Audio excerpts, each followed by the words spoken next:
Kami silakan untuk maju ke depan.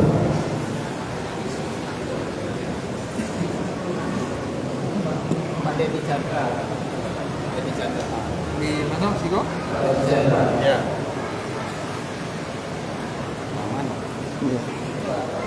Mana ya? Sikap nampak berat ya.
Bapak yang Allah, saya tidak akan berpanjang berumah. Saya mohon kepada Bapak yang Allah, silakan harus dulu dari Bapak.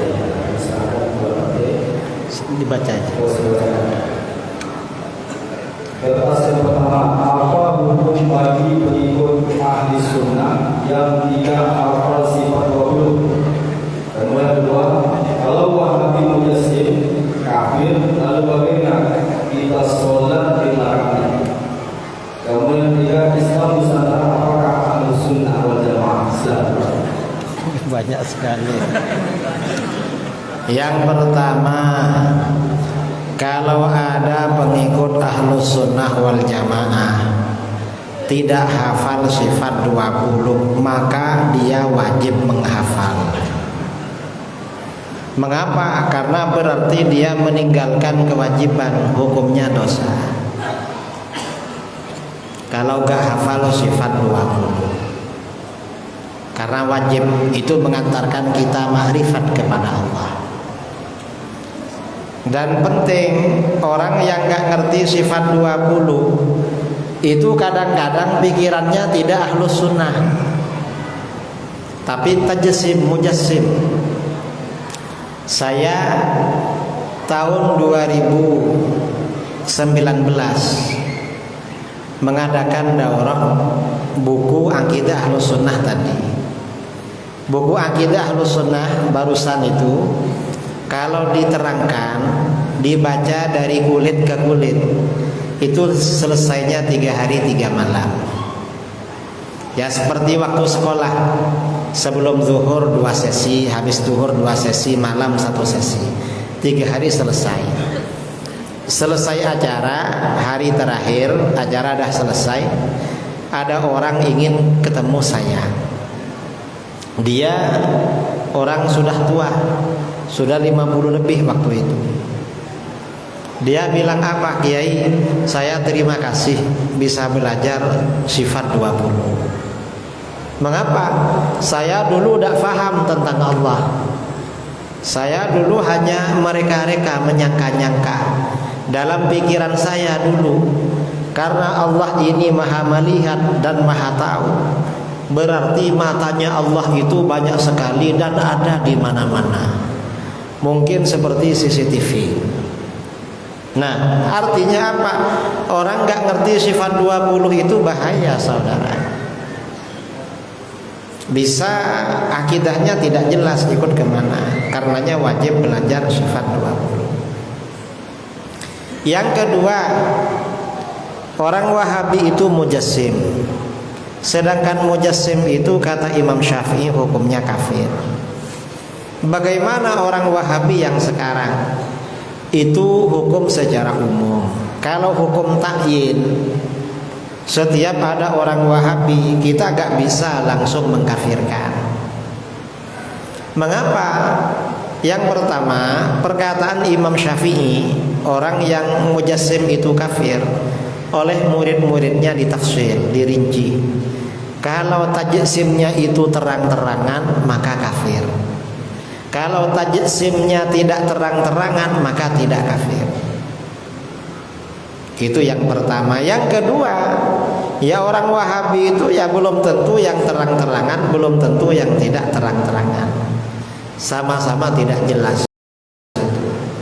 Itu harus melalui proses klarifikasi tabayyun di pengadilan. Kalau mau dikafirkan, kita gak mengkafirkan mereka. Wahabi tidak kafir menurut kita, walaupun mujassim, karena kita tidak pernah meneliti akidah mereka orang per orang. Itu pertanyaan yang kedua. Yang ketiga, apakah Islam Nusantara itu Ahlus Sunnah wal Jamaah? Islam Nusantara itu ajaran-ajarannya yang jelas itu ajaran liberal, keluar dari Ahlus Sunnah wal Jamaah dan sebagian keluar dari Islam. Apa diantaranya? Di antara ajaran Islam Nusantara berpandangan bahwa Islam Nusantara lebih baik daripada Islam Arab. Orang Nusantara lebih baik daripada orang Arab. Itu gak betul. Salah. Mengapa salah? Rasulullah ini makhluk paling mulia, makhluk paling sempurna, makhluk paling baik, paling utama. Sebagai makhluk paling mulia, maka apapun yang berhubungan dengan beliau oleh Allah selalu diberikan yang terbaik. Misalnya apa? Rasulullah ini lahir dari bangsa Arab, berarti bangsa Arab lebih baik daripada bangsa lain. Mengapa? Karena bangsa Arab itu yang melahirkan Rasulullah. Bangsa Arab itu bangsa yang dipilih oleh Allah untuk melahirkan Rasulullah. Mengapa bangsa terbaik? Dalam dalil-dalil Al-Quran, dalil-dalil hadis banyak sekali. Kalau orang Arab memang lebih baik daripada orang di luar Arab. Dalilnya banyak, nggak perlu kita terangkan. Dan para nabi itu saudara, para nabi sifat wajibnya harus ajmalun nas, orang paling ganteng. Memang manusia paling ganteng. Gak boleh seorang nabi itu mukanya pas-pasan, gak boleh. Apalagi mukanya di bawah standar, gak boleh. Harus paling ganteng. Karena Rasulullah ini diutus kepada seluruh dunia, maka harus paling ganteng seluruh dunia. Karena Rasulullah ini harus paling ganteng, yang melahirkan beliau juga harus ganteng-ganteng. Dan itu tentunya adalah orang Arab. Orang Arab lebih ganteng memang daripada orang Nusantara. Kamu yang laki-laki yang belum kawin, kalau ditawari perempuan, suruh milih. Satunya wajahnya ke Arab-Araban, satunya wajah Melayu. Kira-kira pilih yang mana? Hah? Atau yang belakang, yang masih gadis, ditawari cowok, satunya wajah Arab, satunya Melayu, pilih mana? Pilih Arab saudara. Artinya apa? Bahwa Arab lebih bagus daripada Nusantara. Gak perlu pakai dalil, cukup pakai selera. Pakai selera itu cukup. Arab lebih bagus memang. Saya kira itu ya Islam Nusantara. Ada lagi? Mohon penjelasan makna istiwa menurut ulama empat mazhab dalam surat Toha ayat 5. Siapakah ulama yang menyusun sifat 20? Yang pertama, istawa itu, istawa ada 3 manhaj yang diikuti oleh umat Islam dalam Ar-Rahmanu 'alal arsy istawa. Sebagian besar ulama salaf mengartikan istawa itu secara tafwid. Tafwid itu artinya apa? Menyerahkan maknanya kepada Allah. Artinya hanya Allah yang tahu, kita gak tahu. Itu ulama salaf. Yang kedua ulama khalaf, ini Ahlus Sunnah wal Jamaah. Istawa itu artinya apa? Istawa itu diartikan secara takwil. Apa takwilnya? Istawa itu artinya Allah menguasai arasy, Allah mengatur arasy, Allah mengendalikan arasy. Itu namanya Ahlus Sunnah wal Jamaah. Yang ketiga ada pendapat Wahabi. Kalau Wahabi mengartikan istawa, Tuhan duduk-duduk bersemayam, duduk-duduk di atas arasy. Setiap pukul 3 pagi turun ke langit pertama di dunia. Itu Wahabi. Kita Ahlus Sunnah wal Jamaah terserah. Kalau ikut ulama salaf, hanya Allah yang tahu. Imam Ahmad berkata, istawa kama akhbar, la kama yakhturu fi qalbil bashar. Allah beristiwa seperti yang dikabarkan dan tidak seperti yang terlintas dalam pikiran manusia. Jadi tafwid. Kalau ulama khalaf menafsirkan istawa, wastiwa'uhu qahruhu wastila'uhu. Istiwanya Allah itu adalah pengendalian Allah dan kekuasaan Allah. Itu ulama khalaf. Itu istawa. Yang kedua, siapa yang menyusun sifat 20? Yang menyusun itu tentu para ulama Ahlus Sunnah wal Jamaah. Ya para ulama kita lah, dari generasi ke generasi memang seperti itu. Cuma dulu asalnya 13, baru belakangan karena cukup sifat ma'ani. Kemudian belakangan zaman semakin akhir, khawatir orang kurang paham, sifat maknawiyah ditetapkan oleh para ulama, makanya menjadi 20 itu. Terus Ma bil usul allati tufarriquna baina aswal awal aswal tsani min al mu'allifat allati qara'a asy-syaikh.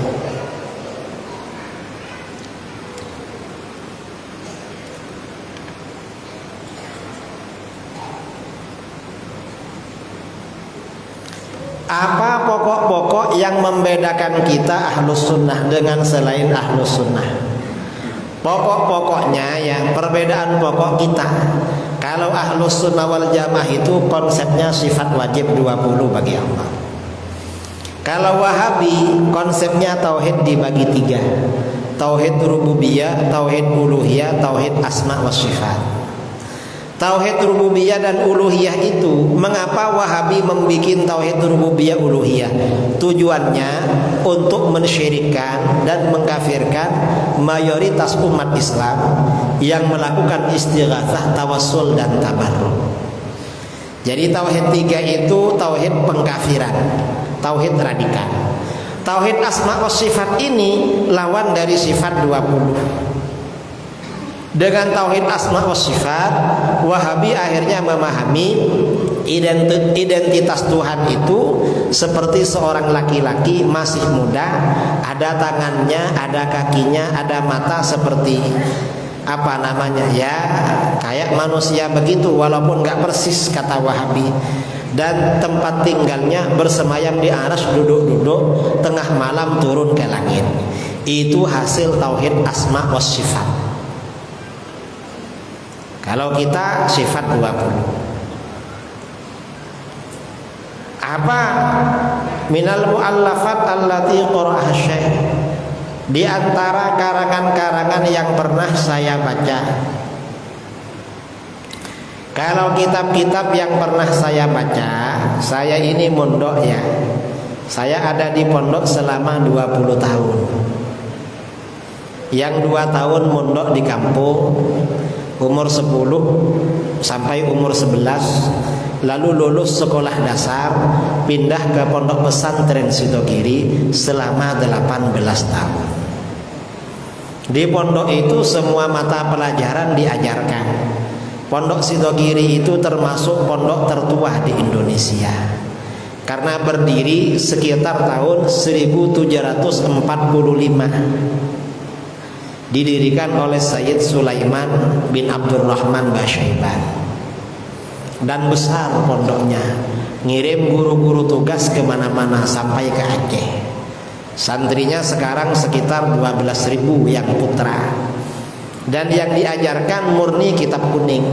Tidak ada pelajaran formal, tetapi ijazahnya bisa untuk kuliah di UIN maupun ke Timur Tengah. Saya hanya belajar di pondok pesantren Sidogiri.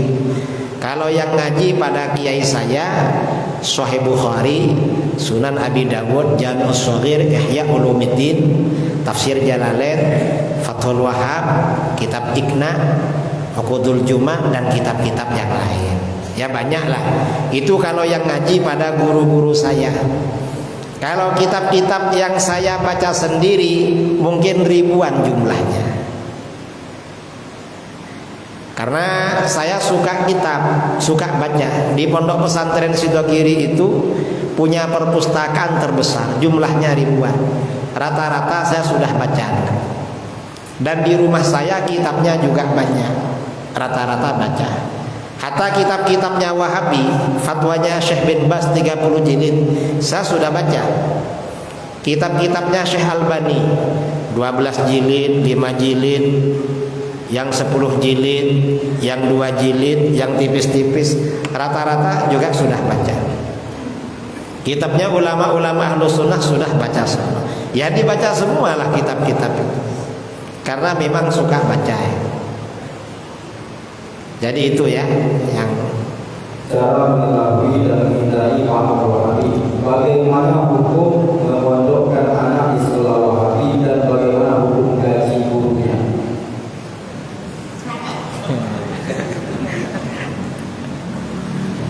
kalau ingin terhindar dari fitnah Wahabi, jangan berhenti mengaji, jangan berhenti belajar. Karena di dalam hadis riwayat Ibnu Majah dari Umamah Al-Bahili radhiyallahu an, Rasulullah sallallahu alaihi wasallam bersabda, takunu fitanun yumsir rajulu fiha mu'minan wa yusbihu kafiran. Akan terjadi fitnah-fitnah ini, fitnah aliran sesat yang menyebabkan orang menjadi kafir atau sesat. Sebab fitnah itu seseorang yang sore-sore beriman, besok paginya menjadi kafir. Siapa yang selamat? Illa man ahyahullahu bil ilmi, kecuali orang-orang yang dihidupkan oleh Allah dengan ilmu pengetahuan agama. Karenanya kalau pernah belajar, jangan jauhi gurunya. Jaga erat dengan kawan-kawannya yang sama-sama seperguruan atau sama-sama se-Ahlus Sunnah wal Jamaah. Kalau ada majelis-majelis pengajian Ahlus Sunnah wal Jamaah, datangi biar kita tidak terpengaruh. Kalau enggak bisa terpengaruh. Pertanyaan kedua, bagaimana hukumnya memasukkan anak-anak ke lembaga-lembaga Wahabi? Hukumnya haram. Mengapa? Karena anaknya menjadi calon pengikut aliran sesat dan menjadi calon generasi durhaka pada kedua orang tua. Orang itu kalau ikut Wahabi, maka bagaimana? Nanti akan menganggap orang tuanya sesat dan syirik. Karena orang tuanya Ahlus Sunnah wal Jamaah. Karena orang tuanya orang sesat dan syirik, berarti pernikahan orang tuanya tidak sah. Karena orang musyrik, berarti dia hasil hubungan anak zina. Na'udzubillah min. Dan kalau mati, kalau ikut Wahabi durhaka pada orang tua. Mengapa? Orang tuanya tidak dibacakan tahlil dan tidak diziarahi kuburannya, kemudian tidak dibuatkan sedekah kenduri dan lain sebagainya. Artinya menjadi generasi durhaka pada orang tua. Makanya ya hati-hati kalau punya anak, masukkan ke lembaga-lembaga Ahlus Sunnah wal Jamaah. Ustadz Abdus Somad bangun pondok ya dengan YTWU di mana? Di Palas, di Pekanbaru. Nurul Azhar, saya juga punya pondok di Pekanbaru, namanya Pondok Pesantren Al-Hujjah, Jalan Cipta Karya di Panam. Khusus baca kitab. Sudah setahun. Karenanya kalau punya anak usia SMP bisa masukkan di sana.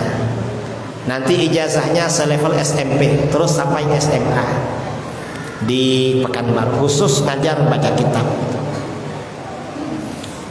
Bagaimana kalau ada orang ngajar di lembaga Wahabi? Gajinya bagaimana? Dia yang diajarkan apa? Kalau yang diajarkan bukan ajaran Wahabi ya gak apa-apa, tapi syubhat itu. Karena kumpul-kumpul dengan orang-orang yang gak baik gitu. Ngumpul dengan orang-orang yang memecah belah umat Islam. Sebaiknya jangan ngajar di situ, pindah saja cari kerjaan lain. Bagaimana dalam pandangan ilmu akidah tentang Rabi'ah zikir orang-orang thariqah, karena ini dijadikan senjata andalan Wahabi untuk orang sufi itu syirik musyrik. Rabi'ah zikir di dalam thariqat itu ada dalilnya saudara. Mengapa ada dalilnya? Karena di dalam beragama itu setiap orang itu harus punya guru. Dalam apapun gak bisa orang otodidak, gak bisa, harus punya guru. Cara belajar baca Quran, orang baca Quran bisa, misalnya pergi ke pasar beli buku tajwid, belajar sendiri di rumah, bisa. Gak bisa saudara, harus melalui guru. Mengamalkan juga harus melalui guru. Setelah bisa baca, caranya sholat, harus melihat guru caranya sholat. Setelah sholat berzikir, ingin wusul, harus punya guru juga, yaitu para syekh. Itu yang disebut dengan suhbah ya, dengan suhbah. Dengan apa suhbah itu? Artinya bersahabat dengan guru. Dan itu ada dasarnya di dalam Al-Quran. Di dalam Al-Quran, wa kunu ma'as shadiqin. Dan jadilah kamu selalu bersama orang-orang yang jujur, orang-orang yang baik. Siapa? Ya para aulia itu, orang-orang shadiqin itu. Itu Rabi'ah namanya. Jadi kalau Wahabi bilang sesat ya karena dia gak pernah ikut thariqah, gak pernah belajar. Wahabi itu kalau menyesatkan orang biasanya karena gak tahu saudara, bukan karena tahu. Kok gitu? Buktinya mereka misalnya bilang tahlil sesat, lalu kita jawab tahlil gak sesat, itu amalan bagus. Lalu apa kata mereka? Mana dalilnya? Nah, berarti mereka gak tahu itu, makanya tanya. Orang gak tahu ya jangan diikuti. Sudah gak tahu malah menyalahkan orang. Ya mestinya belajar. Ini Wahabi. Coba Wahabi beritahu ini ajaran Ahlussunnah, nanti mereka pasti tanya mana dalilnya. Nah, itu bukti kalau mereka gak tahu itu. Ada lagi. Apa perbedaan sifat kalau mutakalliman bahasa membasyirah sama-sama? Bagaimana memahaminya? Kalau kalam itu namanya sifat ma'ani. Kalau mutakalliman itu sifat ma'nawiyah. Kalam itu sifat bagi Allah. Kalau mutakalliman, ya mutakalliman itu yang maha berbicara, kan begitu. Kalau kalam itu artinya bicara. Kalau mutakalliman yang maha bicara. Qudrat kuasa. Kalau qadirat yang maha kuasa. Perbedaannya satunya ma'ani, satunya ma'nawiyah. Ya perbedaannya ya hanya antara sifat dengan satunya ya sifat, satunya masdar. Kalau secara nahwu, orang itu, Allah itu punya sifat ilmu. Karena Allah punya sifat ilmu, maka bagaimana Allah maha berilmu, Allah maha mengetahui.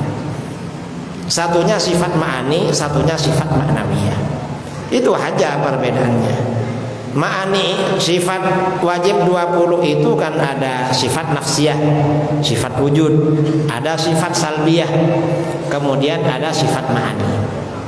Sifat ma'ani itu artinya apa? Ya makna. Makna itu kalau bagi seseorang, ustadz punya ilmu. Ilmu itu kelihatan apa enggak? Kan enggak kan? Cuma terbukti ternyata dia tahu, berarti punya ilmu. Orangnya disebut dengan alim. Sama seperti itu. Artinya sifat. Ada lagi. Maaf ya, Yesus punya apa? Saya ini sukunya Madura, tapi lahir di Jawa. Suku Madura lahir di Jawa. Kalau leluhur ya samalah dengan kalian. Manusia ini asalnya kan dari Arab. Karena Nabi Adam, Nabi Nuh di sana. Lalu anak cucunya setelah di bawahnya Nabi Nuh ini, anak cucunya merantau kemana-mana. Ada yang di Sumatera, ada yang di Jawa. Kita ini satu suku dengan orang mana-mana. Makanya ibadah hajinya ke tanah Arab karena leluhurnya di sana dulu. Itu leluhur kita semua. Leluhur umat manusia di dunia dari Arab semua dulu. Cuma bukan bangsa Arab. Sekarang bangsa Indonesia. Kalau suku saya ya suku Madura. Cuma Madura swasta. Mengapa? Karena lahir di Jawa. Kan ada ya, ini kan Riau. Riau tuh biasanya akan Melayu. Kadang-kadang orang tuanya dari Minang. Kamu suku apa? Minang. Cuma Minang swasta.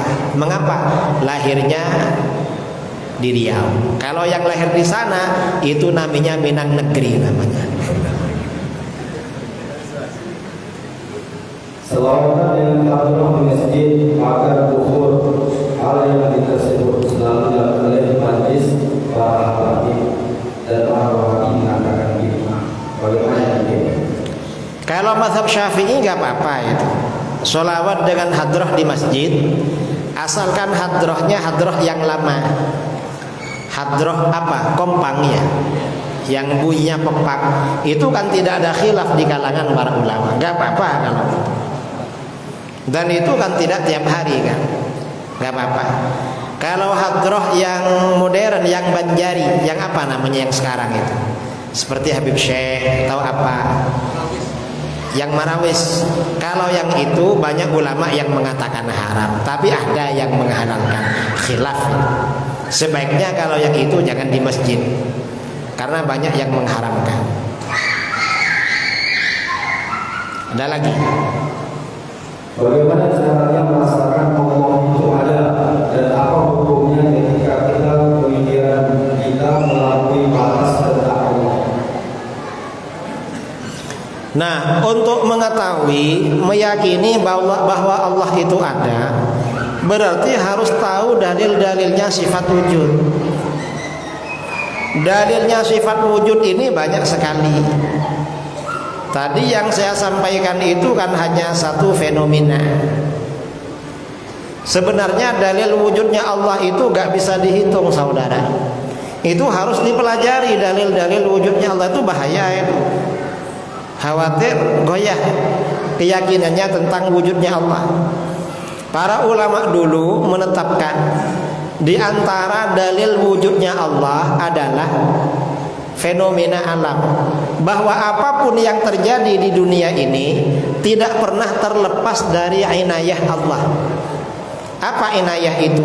Dari perhatian dan pertolongan Allah. Di dunia ini setiap ada kebutuhan, pasti Allah menyiapkan sesuatu untuk memenuhi kebutuhan itu. Setiap ada penyakit, Allah menyiapkan obatnya. Setiap ada kekuatan, Allah menciptakan yang mengimbanginya. Apa saja di dunia ini ada. Saudara misalnya ya, bangun rumah.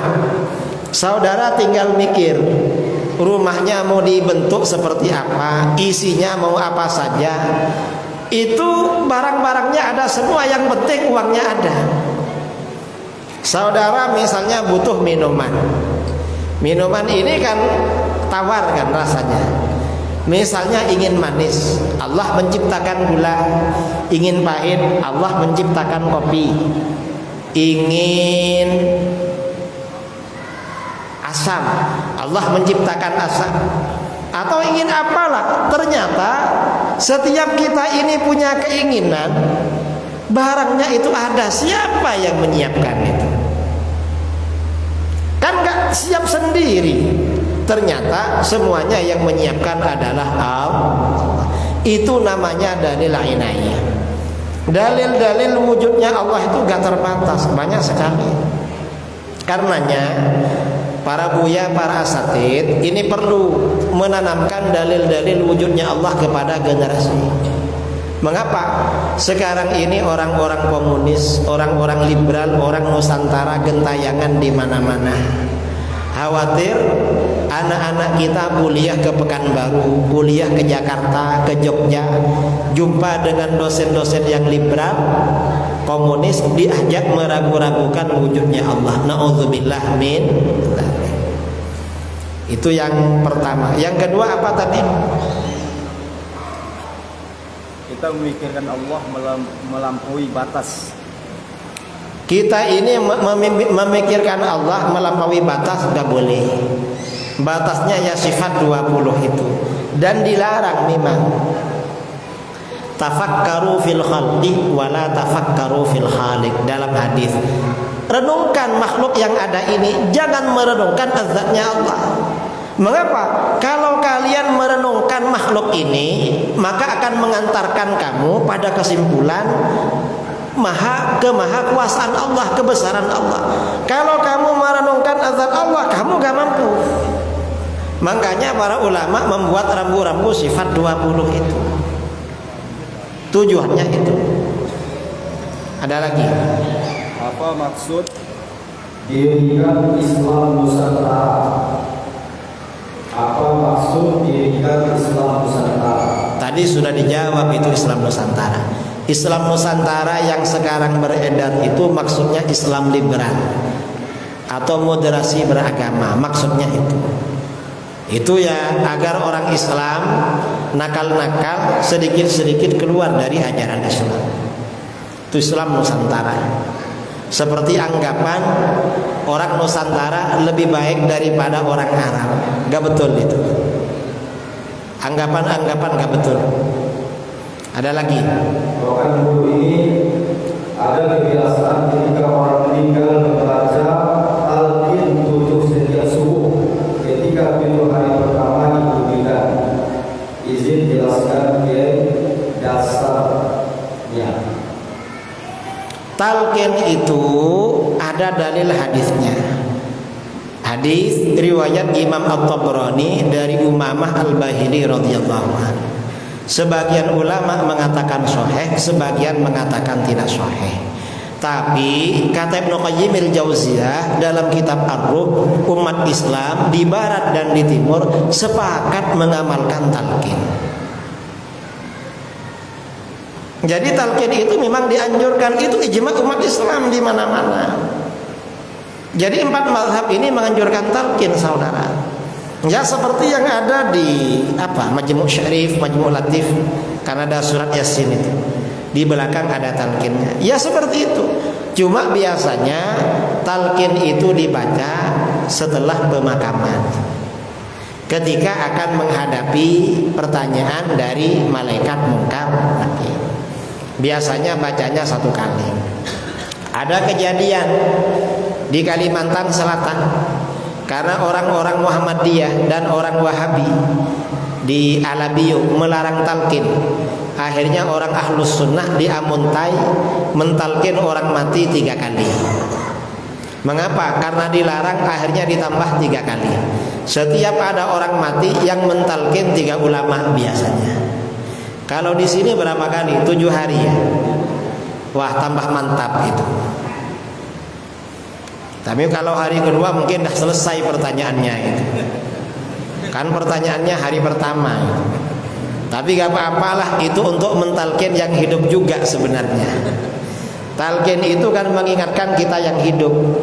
Orang itu ketika mati, rohnya dicabut oleh malaikat, ditaruh di atasnya.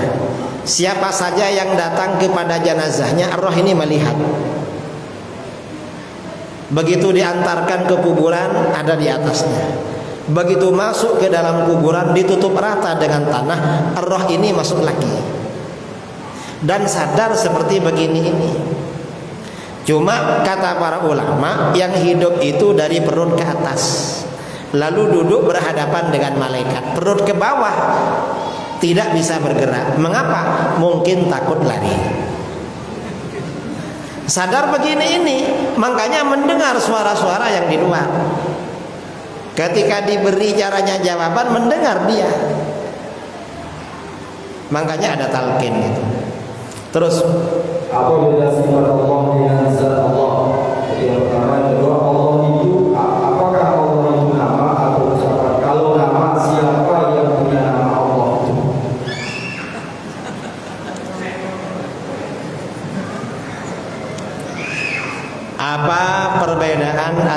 antara sifat Allah dengan zat Allah. Zat Allah itu punya sifat, dan sifat Allah itu ada sifat nafsiyah, yaitu sifat wujud. Dikatakan sifat nafsiyah ya karena memang wujudnya Allah ya zat Allah itu. Lalu sifat salbiyah itu yang ditanya sifat apa itu. Kalau sifat salbiyah itu artinya sifat yang menafikan apa saja yang tidak layak bagi Allah. Itu sifat salbiyah namanya. Lalu sifat ma'ani. Kalau sifat ma'ani itu artinya apa? Sifat yang wajib bagi Allah, yang tanpa permulaan, yang menetap pada zat Allah. Lalu posisinya bagaimana? Sifat ma'ani itu bukan zat Allah, bukan selain zat Allah. Jadi seperti itu. Lalu apa? Ya sifat ma'ani namanya. Mau diapakan? Itu perbedaan sifat. Sifat itu banyak. Kalau Asmaul Husna ada sifatul zat, ada sifatul fi'li. Itu Asmaul Husna. Kalau yang sifatul zat itu kalau yang sifatul zat itu kata para ulama Asy'ariyah, sifatul zat itu azali, tanpa permulaan dan tanpa akhiran. Kalau sifatul fi'li itu tidak azali, tetapi baqa bagi Allah, tanpa akhiran. Itu kalau sifatul zat. Itu bisa dibaca di dalam kitab-kitab akidah ya, dalam kitab-kitab tauhid, Syarah Ummul Barahin. Biasanya di daerah Minang, di daerah sini kitab yang diajarkan kitab apa? Kitab-kitabnya Imam Sanusi atau kitab Sifat 20 Syekh Dawud Fatani ya. Biasanya di situ ada. Terus Allah itu nama atau ucapan? Kalau nama, siapa yang punya nama Allah itu? Allah itu ya nama. Kan di dalam kitab-kitab wallahu alamun lidzatil wajibil wujud. Allah itu nama bagi zat yang wajib wujudnya, dan itu namanya Allah. Dan Allah itu jami'un li jami'il asma, yang menghimpun semua nama-nama Allah. Terus kenapa Indonesia memakai akidah Asy'ari? Mengapa Indonesia memakai akidah Asy'ari? Karena memang pertama yang menyebarkan Islam ke Indonesia ini memang ulama Asy'ari dari dulu. Itu yang pertama. Yang kedua, yang menyebarkan Islam ke seluruh dunia dari dulu itu memang para ulama Ahlus Sunnah, bukan yang lain. Karenanya penyebaran Islam ini ya dari Ahlus Sunnah wal Jamaah semua, bukan yang lain. Ini bukti kalau Asy'ari itu Ahlus Sunnah wal Jamaah. Terus sebelum tidur kita disunahkan untuk berwudu, tapi bagaimana dengan suami istri dia? Karena setelah berwudu nanti terbuka kembali, apakah harus berwudu kembali? ya setelah itu ya kerja aja sudah. Yang penting wudu duluan. Mengapa wudhu duluan? Katanya kalau wudhu duluan itu katanya lama katanya. Katanya, saya nggak tahu ya. Makanya kalau habis kerja mau kerja lagi dianjurkan wudhu lagi biar tambah lama lagi. Sekarang nih malam Jumat waktunya kerja. Pertanyaan yang sama, apakah Islam Nusantara termasuk Ahlus Sunnah wal Jamaah? Sudah dijawab tadi. Kemudian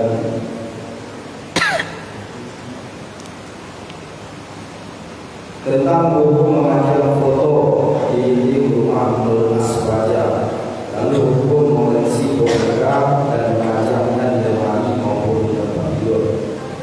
Apa amalan khusus agar cepat dipertemukan dengan jodoh akhwat solehah?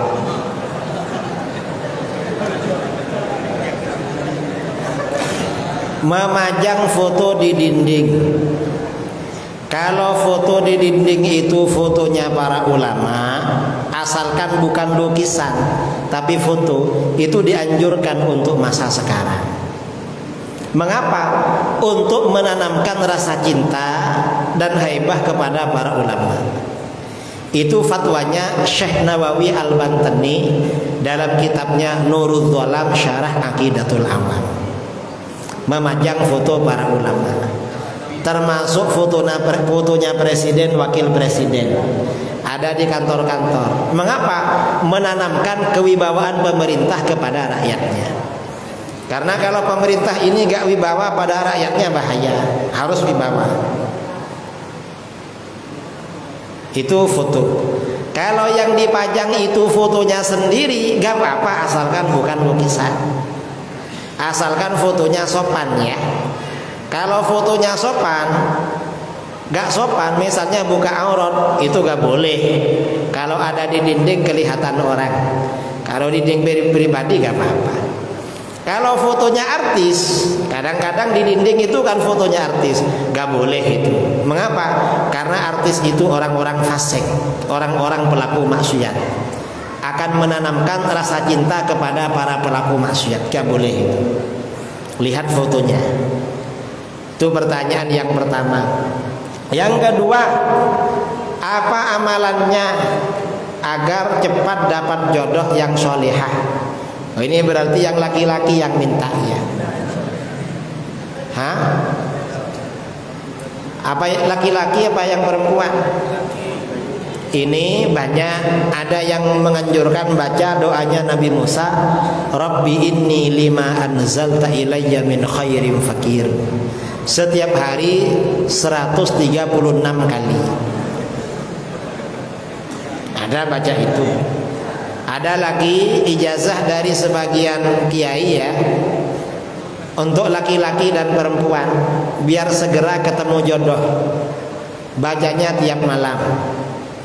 Pertama yang dibaca, Rabbana atina fid dunya hasanah wa fil akhirati hasanah 100 kali. Lalu Rabbana hab lana min azwajina wa dzurriyyatina qurrata a'yuni waj'alna lil muttaqina imama 100 kali. Lalu baca hasbunallahu wa ni'mal wakil 450 kali tiap malam. Bagi perempuan walaupun datang bulan tetap baca, karena itu doa. Biasanya paling lama 2 bulan langsung ketemu. Itu bagi orang yang belum ketemu jodoh. Kalau sudah punya ingin nambah lagi, nah itu khusus pertanyaannya. Mengapa Wahabi hanya membenci akidah Asy'ari, tidak akidah Thawawi dalam Al-Quran? Wahabi itu membenci semua akidah di luar Wahabi, termasuk akidahnya Imam Thahawi dibenci sama mereka. Akidahnya Imam Thahawi ini akidah yang ditulis oleh ulama salaf. Karena Imam Thahawi ini ahli hadis, ulama salaf, dan akidahnya ada sanadnya kepada kita. Orang Wahabi juga berlomba-lomba menulis syarah akidah Thahawiyah. Tapi dalam syarahnya, ketika kita dihadapkan dengan pernyataan-pernyataan Imam At-Thahawi yang berbeda dengan Wahabi, dibantai, disalah-salahkan sama Wahabi. Wahabi itu tidak pro dengan Imam Thahawi. Wahabi itu kontra sebenarnya. Coba baca Asy-Syarhul Kabir 'alal Aqidah At-Thahawiyah, karangannya Syekh Said Fudah, Syekh Said bin Abdul Latif Fudah dari Yordania. Itu dibongkar syarah-syarah Wahabi terhadap matan-matan Thahawiyah yang menyesatkan. Itu dibaca. Tebalnya 2 jilid. Ada lagi. Yang mana yang dikatakan Ahlussunnah wal Jamaah itu, dan golongan mana nantinya yang akan selamat sebagaimana yang disampaikan kami. Kalau kita lihat perdebatan sekarang ini, golongan A dengan dalil sahihnya dan golongan B dengan dalil sahihnya, sehingga muncul kebingungan bagi orang awam dalam beragama. Ahlussunnah wal Jamaah itu golongan mana? Ahlussunnah wal Jamaah ini, Ahlus sunnah itu maksudnya pengikut sunnah Nabi. Wal jamaah maksudnya pengikut jamaatus sahabat, jamaah para sahabat. Itu ahlus sunnah wal jamaah. Lalu siapa Ahlus Sunnah wal Jamaah? Ahlus Sunnah wal Jamaah ini adalah mayoritas umat Islam, di mana di dalam fikih mengikuti salah satu mazhab yang empat, yaitu Hanafi, Maliki, Syafi'i, Hambali. Ini fikih. Di dalam akidah mengikuti salah satu dua mazhab, Asy'ari, Maturidi. Di dalam tasawuf mengikuti mazhabnya Imam Junaid Al-Baghdadi. Ini namanya Ahlus Sunnah wal Jamaah. Dan ini adalah golongan yang dijamin dan dijanjikan selamat oleh Rasulullah SAW di akhirat. Adapun kelompok di luar ini seperti Wahabi, Syiah, HTI itu bukan Ahlus Sunnah wal Jamaah. Ini yang di Indonesia. Jadi begitu. Terus ada lagi. Siapa yang dikatakan ahli bid'ah itu? Kenapa umat Islam tidak bisa bersatu? Ahli bid'ah itu ya Wahabi itu ahli bid'ah, Syiah ahli bid'ah, HTI ahli bid'ah, Islam Nusantara, Islam liberal, aliran Nusantara ahli bid'ah. Ya banyaklah ahli bid'ah itu. Pokoknya di luar yang Ahlus Sunnah itu namanya ahli bid'ah itu. Walaupun mereka bilang dalil sahih, ya cuma bilang aja dalil sahih itu, tapi banyak penyimpangan-penyimpangannya dari ajaran Al-Quran dan hadis dan pemahaman ulama salaf yang saleh. Itu ahli bid'ah namanya. Terus kenapa umat Islam sekarang ini tidak bersatu? Ya karena banyak aliran sesat yang memecah belahkan, ya Wahabi, Syiah, liberal, komunis, ya macam-macam. Kemudian sesama Ahlus Sunnah juga urusan dunia itu pecah juga itu. Makanya umat Islam ini yang rukun, yaitu sesama Ahlus Sunnah wal Jamaah. Apalagi Ada yang mengatakan bahwa Wahabi mempunyai dana yang besar. Apakah betul demikian? Wahabi dan Syiah itu dananya banyak. Kalau nggak percaya ya lihat. Saya perjalanan dari Pekanbaru ke sini, ada lihat bangunan katanya punya Wahabi, besar sekali itu. Dan mereka nggak minta sumbangan. Kalau yang minta sumbangan di jalan-jalan itu Ahlus Sunnah biasanya. Dapatnya cuma 1.000, 2.000. Dan orang yang lewat paling banyak naruh 2.000, kadang 500. Masjidnya gak jadi-jadi. Itu Ahlus Sunnah. Mengapa? Ya karena Ahlus Sunnah ini kan calon penghuni surga. Penduduk surga itu kan yang kebanyakan orang melarat-melarat di dunia memang. Wahabi itu kaya-kaya itu. Terus Bagaimana sikap kita dengan tuduhan mereka amaliyah kita ini bid'ah, mulai dari lafaz sholat, kemudian doa kita, kemudian zikir berjamaah dan sebagainya. gak ada yang bid'ah itu. Ya cuma tuduhan mereka. Buktinya ketika kita jawab gak bid'ah, nanti mereka tanya lagi mana dalilnya. Nah, berarti mereka gak tahu itu. Doa iftitah itu tidak bid'ah, itu dari Rasulullah SAW. Termasuk yang membaca ini wajjahtu itu benar, ada riwayatnya juga. Kalau ada orang yang viral yang ada ininya gak benar, dia kurang lama ngajinya. Ngajinya cuma paling buka-buka laptop itu. Nah yang gitu jangan diikuti. Zikir jahar berjamaah setelah sholat itu gak bid'ah itu. Mengapa gak bid'ah? Pada masa Rasulullah SAW, sahabat itu zikirnya jahar. Rasulullah jahar, para sahabat jahar. Gak bid'ah. Kalau bilang zikir jahar habis sholat bid'ah, ya itu namanya gak pernah belajar itu. Karena hadisnya riwayat Bukhari Muslim, katanya ikut Al-Quran hadis, tapi hadis Bukhari Muslim gak tahu. Taunya cuma hadis kullu bid'atin dhalalah. Wahabi itu saudara, walaupun bilang ngajak kembali pada Quran dan hadis, itu bohong-bohongan. Mengapa? Mereka cuma ngajak-ngajak kembali. Mengapa ngajak kembali?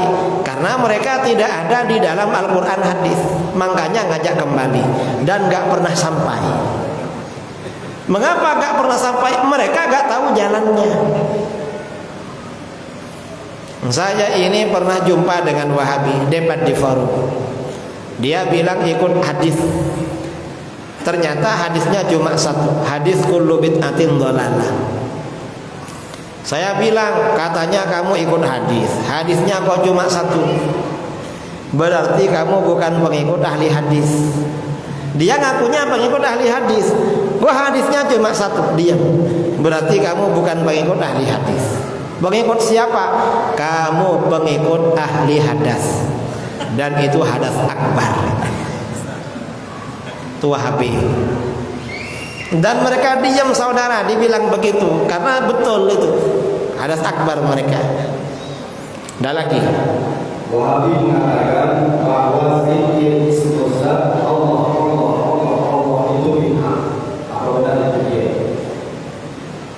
Kalau Wahabi yang bilang begitu, benar Wahabi bilang begitu. Tapi kalau yang bilang bid'ah itu salah. Mengapa salah? Karena menyebut nama Allah ini diperintahkan di dalam Al-Quran. Wadhkurisma rabbik, sebutkan nama Tuhan kamu. Nah, ini kan ada perintah menyebut nama Tuhan kamu. Nama Tuhan kamu siapa? Ini berarti perintah Al-Quran saudara. Allah, Allah, Allah, kan begitu.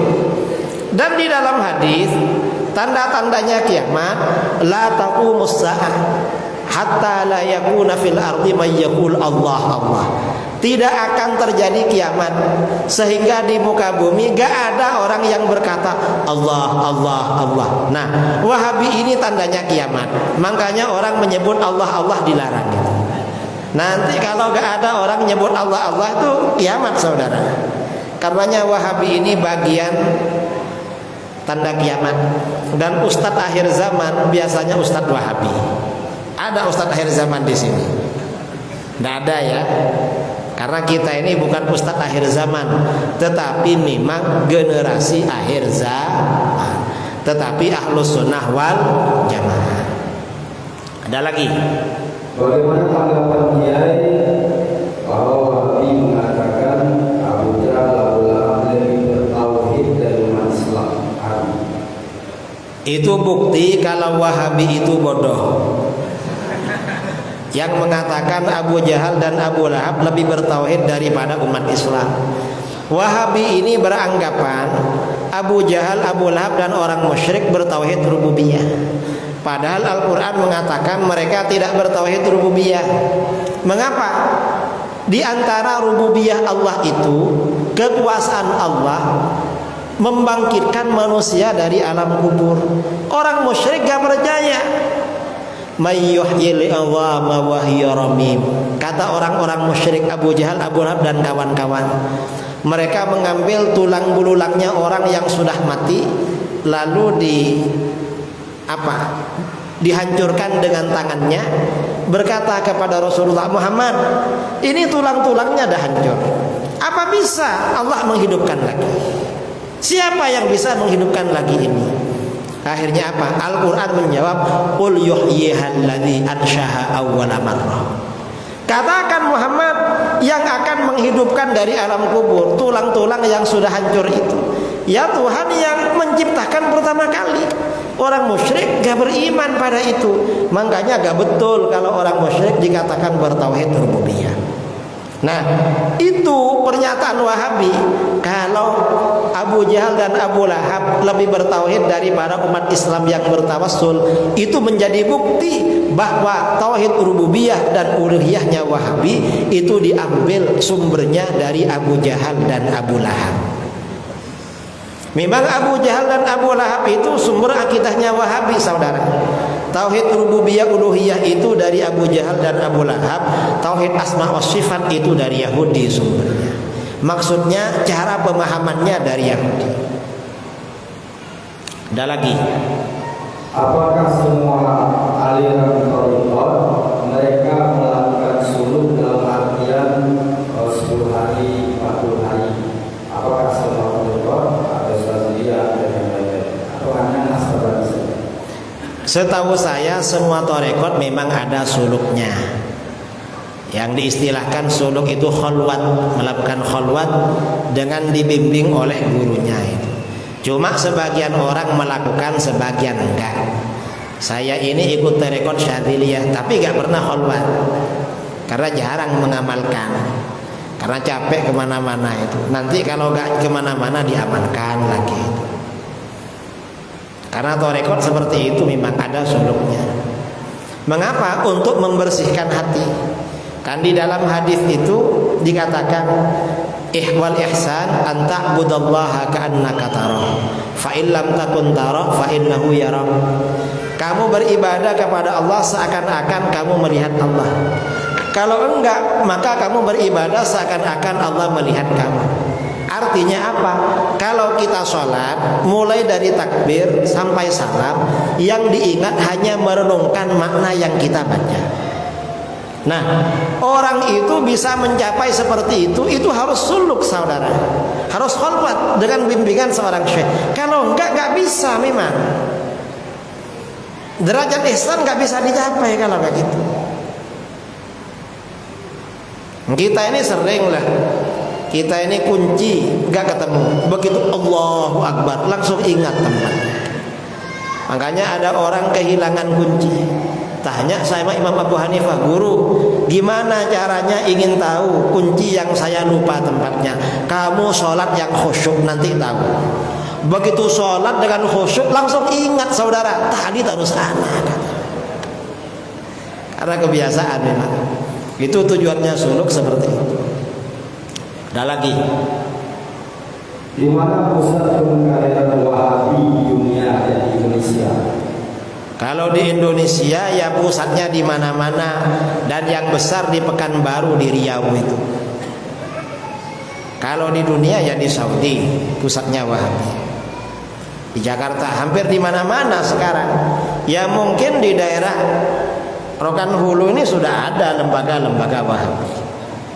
Banyak ya. Banyak itu.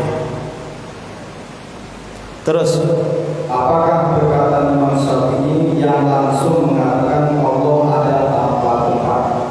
Bagaimana cara memahami hadis yang mengatakan ahli surga akan melihat Allah sementara Allah ada tanpa tempat? kalau perkataan Imam Syafi'i saya tidak tahu ada apa enggak. Allah ada tanpa tempat. Tetapi kaidah-kaidah beliau dalam memahami Al-Quran dan hadis, dalam ilmu usul fikih arahnya ke sana. Seperti dijelaskan oleh Imam Al-Baihaqi dalam Manaqibul Imam Asy-Syafi'i. Kalau hadis katanya Allah ada tanpa tempat. Lah orang ahli surga kok melihat Allah di surga? Yang ada di surga yang melihat. Allah di mana? Allah tanpa bertempat. Surga itu tempatnya orang yang melihat Allah, bukan tempatnya Allah yang dilihat. Jadi begitu. Dulu waktu SD tahun 1985 saya sudah diajarkan sifat Allah. Pertanyaannya, apa motif Wahabi mempermasalahkan sifat 20 ini? Karena Wahabi ini mengapa mempermasalahkan sifat 20? Karena sifat 20 ini menghancurkan akidah tajsim, mengkanter melawan akidah tauhid asma wa sifat. Makanya mereka gak suka. Dan Wahabi gak berani berdialog dengan orang yang ngerti sifat wajib 20. Mengapa gak berani? Karena pasti kalah. Makanya mereka membid'ahkan itu Wahabi. Saya kira itu ya. Ini pertanyaan sudah habis. Karena pertanyaan sudah habis, maka berarti acara malam ini sudah selesai. Mudah-mudahan bermanfaat. Mudah-mudahan kita oleh Allah dijaga. Kita, keluarga kita, orang-orang yang kita cintai, orang-orang di sekitar kita, mudah-mudahan mendapatkan pertolongan dari Allah, istiqamah di dalam ajaran Islam Ahlus Sunnah wal Jamaah. Dari saya kurang lebihnya mohon maaf yang sebesar-besarnya. Saya tidak bisa terlalu malam karena mau langsung pulang ke Pekanbaru. Besok ada kuliah subuh kalau gak ngantuk. Kalau ngantuk ya mungkin bulan depan kuliah subuhnya, karena jauh. Mari kita baca doa bersama dengan baca sholawat badar. Sholatullah salamullah ala taha rasulillah. Sholatullah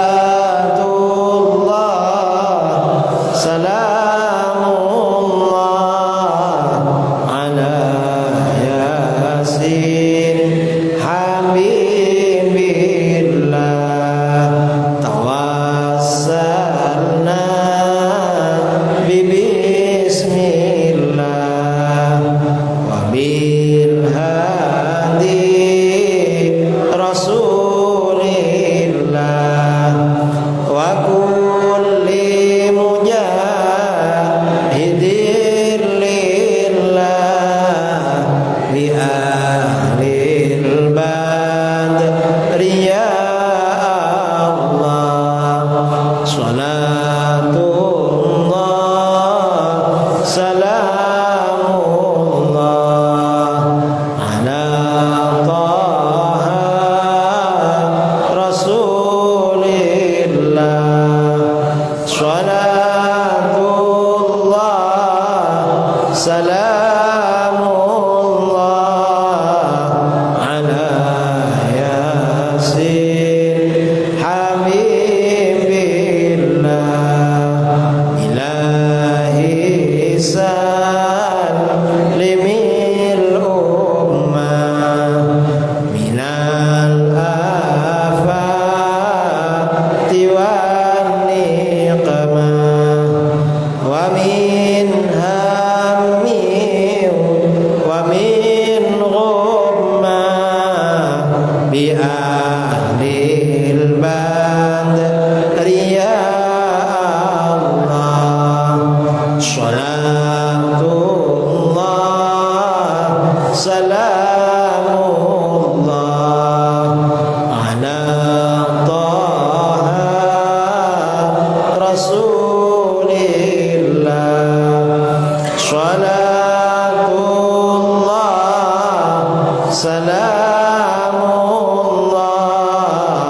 ala yasin habibillah. Assalamualaikum warahmatullahi